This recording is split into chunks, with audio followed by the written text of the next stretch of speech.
मुरबाड तालुक्यातील भीषण पाणी टंचाईच्या पार्श्वभूमीवर अखिल भारतीय बैलगाडा संघटना आणि मुरबाड तालुका बैलगाडा संघटनेने हाती घेतलेला उपक्रम सध्या सर्वांचंच लक्ष वेधून घेतोय। जलजीवन मिशन सारख्या महत्त्वाकांक्षी योजनेवर कोट्यवधी रुपये खर्च झाल्याचं सांगितलं जात असलं तरी अनेक गावांमध्ये आजही पिण्याच्या पाण्याचा गंभीर प्रश्न कायम आहे। अशा परिस्थितीत बैलगाडा संघटना दुष्काळग्रस्तांसाठी आशेचा किरण ठरतंय। अखिल भारतीय बैलगाडा संघटना, संलग्न मुंबई बैलगाडा संघटना, ठाणे, रायगड, पालघर तसेच मुरबाड तालुका बैलगाडा संघटना आणि तालुक्यातील बैलगाडा शर्यत शौकीन यांच्या संयुक्त विद्यमाने मोफत पिण्याच्या पाण्याची सेवा सुरू करण्यात आली आहे। गेल्या अनेक दिवसांपासून ही सेवा अखंडपणे सुरू असून पाण्यासाठी त्रस्त नागरिकांना मोठा दिलासा मिळतोय। मुरबाड तालुक्यातील सुमारे 30 ते 40 दुष्काळग्रस्त गावांमध्ये टँकरद्वारे मोफत पाणी पुरवठा केला जातो।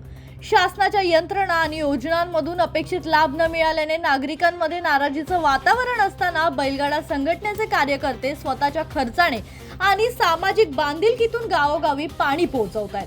मुरबाड तालुका बैलगाडा संघटनेचे अध्यक्ष जयराम भोईर यांच्या नेतृत्वाखाली वरिष्ठ कमिटी सदस्य देवीदास इंगोले, रायगड कमिटी अध्यक्ष संदीप माळी, अविनाश पवार, संजय गायकवाड, विकास खानावकर, आकाश राऊत, पप्पू पाटील, भूषण इतर कार्यकर्ते दिवस रात्र मेहनत घेत आहेत। उन्हाची तीव्रता, लांब अंतर किंवा इत्यादी अडचणींची पर्वा न करता हे कार्यकर्ते नागरिकांच्या मदतीसाठी धावून जात आहेत। या उपक्रमांमुळे बैलगाडा संघटना केवळ क्रीडा क्षेत्रापुरती मर्यादित नसून सामाजिक जबाबदारीही पार पाडत असल्याचं दिसतंय।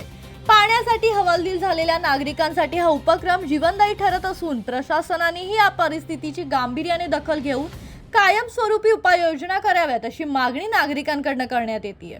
देनुली वाडी येथे आलेलो आहोत। इथे एक आदिवासी वाडी आहे। इथे ना पिण्याच्या पाण्याचा भरपूर प्रॉब्लेम आहे आणि इथील रहिवाशांचं म्हणणं असं आहे की आम्ही जे पाणी पितोय नदीला काही डवरे खोदून त्याच्यामध्ये जीव पडलेत तसं पाणी आम्हाला प्यायला भेटतंय। आता आपण ही समस्या ग्रामस्थांच्याकडूनच ऐकूया। म्हणजे पाण्याचा व्यवसाय ना आम्हाला नदी आहे आमची, तिथे डवरा वाकडलेलं जातं पाण्याचा असा चांगला पाणी भेटते नाही आम्हाला त्यासाठी, म्हणून आम्ही असे बैल ना याच्यात आम्हाला पाणी भेटलेलं आहे, त्यांचे आम्ही आभारी। जीवन शिंदे, जनशक्ती, मुरबाड।